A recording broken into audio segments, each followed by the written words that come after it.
A stone tablet cracks down the middle. Two halves fall apart. And behind them, not one voice speaks. Four do, each in a different tone, each from a different century. For most of human history, the answer to Ace, Sifoil, Si, who wrote the Bible, was simple. Moses. One man, one mountain, one revelation. But here's what's strange. The text itself never quite agrees with that story. And the closer you look, the more it falls apart. But to grasp why, we need to go back. Not to a mountain, to a campfire.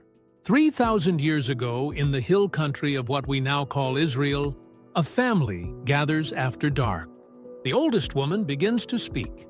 She tells of a flood, a garden, a promise made to a wanderer named Abraham.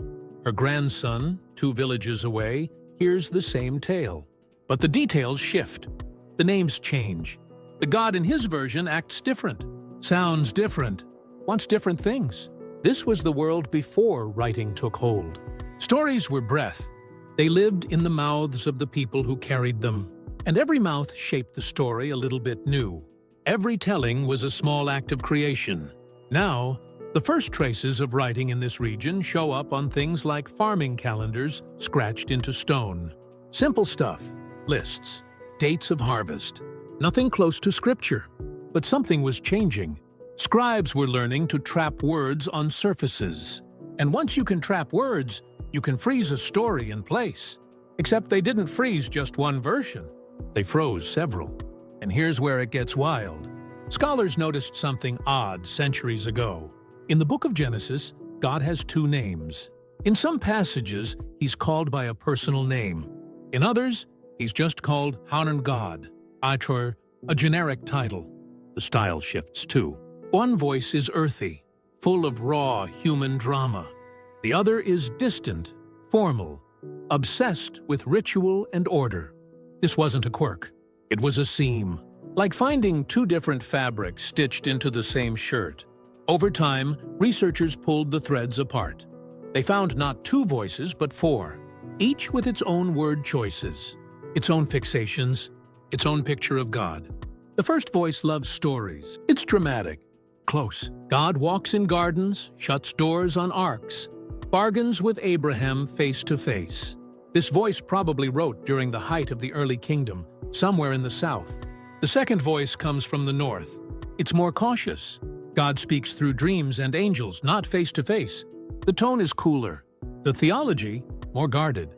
The third voice is a preacher. It cares about one thing above all: loyalty to God and the price of breaking that loyalty. If you obey, you prosper. If you don't, you suffer. This voice shaped the book of Deuteronomy and echoes through the histories of Israel's kings. The fourth voice is a priest. It counts things. It measures. It cares about family lines, rituals, sacred calendars, and the proper way to build an altar. Where the first voice paints, this one builds. Now, the obvious pushback is fair. Maybe one author could write in different styles. Writers do that, and you're not wrong. But the evidence goes deeper than style. When researchers ran these texts through pattern-matching software, the kind that catches cheaters and forgers, the results were stark. The word choices in each strand cluster apart. They don't blend. They sit in separate groups, like 4 authors standing in 4 corners of a room. But that still doesn't explain how 4 separate writings ended up stitched into a single scroll. You're sitting in a workshop, not a clean one. Scrolls are piled on low shelves. Oil lamps flicker. A man bends over a wide sheet of papyrus. To his left, 4 shorter scrolls. His job is not to write. His job is to weave. This is the editor, and his task is the most thankless in all of Scripture. He has to take 4 versions of the same story and make them read as one. Sometimes he layers them.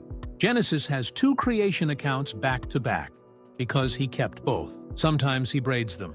The flood story knots 2 versions so tightly that scholars spent centuries teasing them apart. And he doesn't just paste, he writes new material. He adds speeches.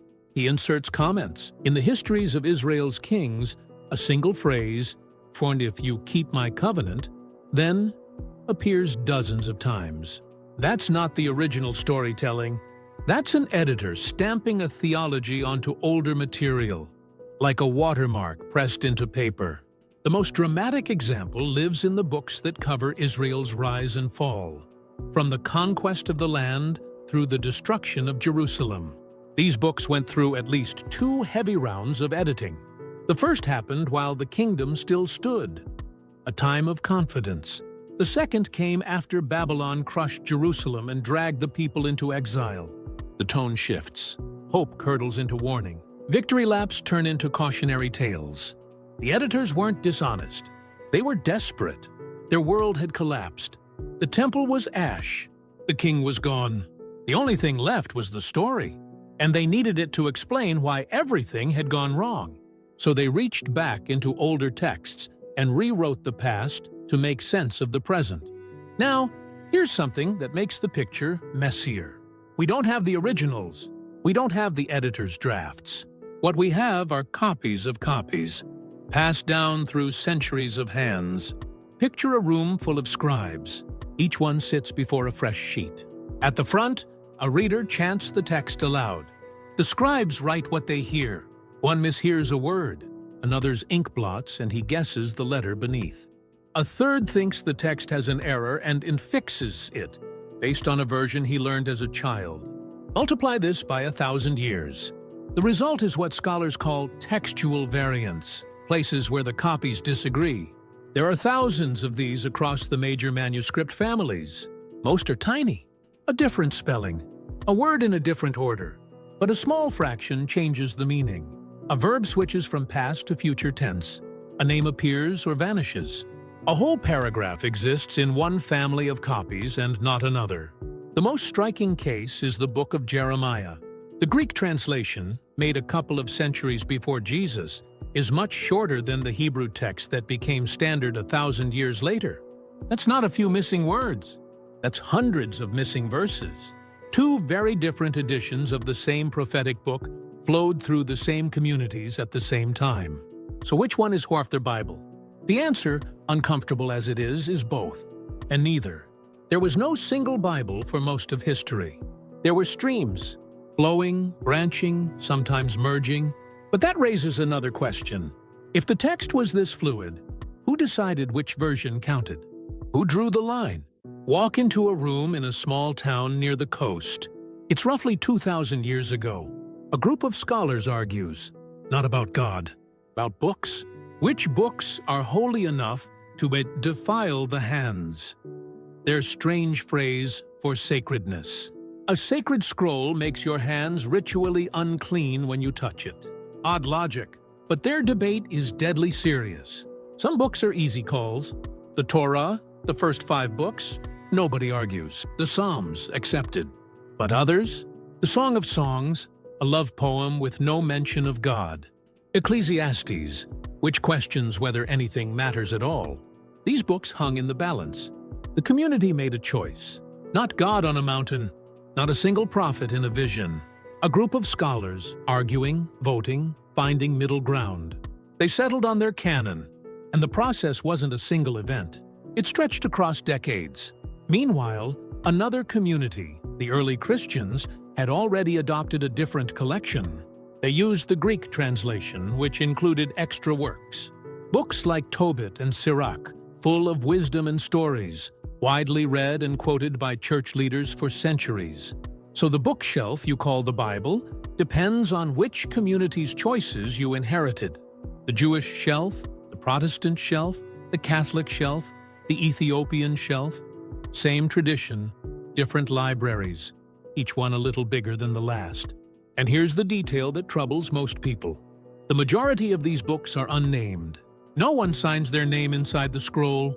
Of the entire Hebrew Bible, only a handful of passages claim a first-person author.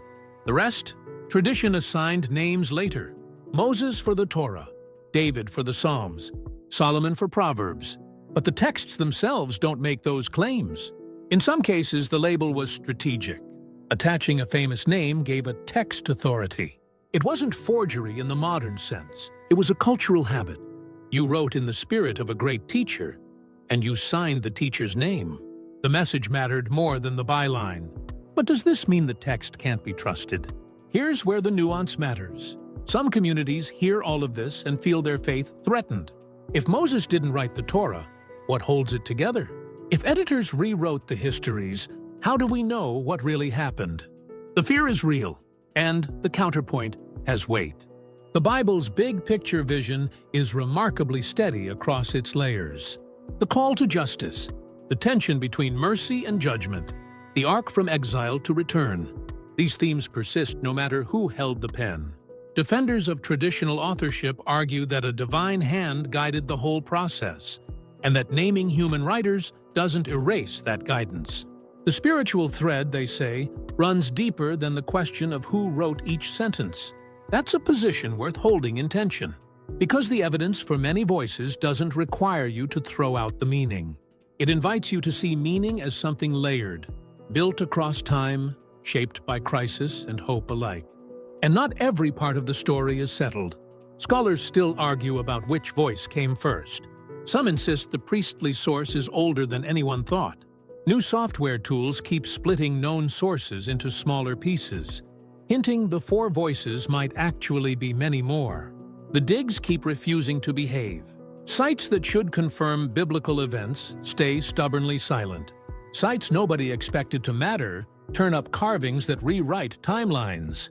The Dead Sea Scrolls, found in caves near the Dead Sea, preserve hundreds of fragments. They cover nearly every book of the Hebrew Bible, and they show something beautiful and unsettling at the same time. The scribes who copied these texts didn't all agree. Most of the scrolls contain at least one correction, a scribe crossing out a word, adding a note in the margin, changing a verb. These weren't careless mistakes. They were acts of reading. Each scribe in the act of copying was also thinking, deciding. The text was alive in their hands. And maybe that's the real revelation. Not that the Bible was written by one person or 4 or 40, but that it was never finished. Each generation that received the scroll also shaped it, added a verse, adjusted a phrase, reread an old story through the lens of a new disaster. If this story changed how you see the oldest book on your shelf, there's more to find. Subscribe, because the next story goes deeper into one of these hidden voices. The one that rewrote history from the ruins of a burned city. A scroll sits open on a stone table. 4 colors of ink bleed into one. The hand that holds the quill is not one hand. It never was.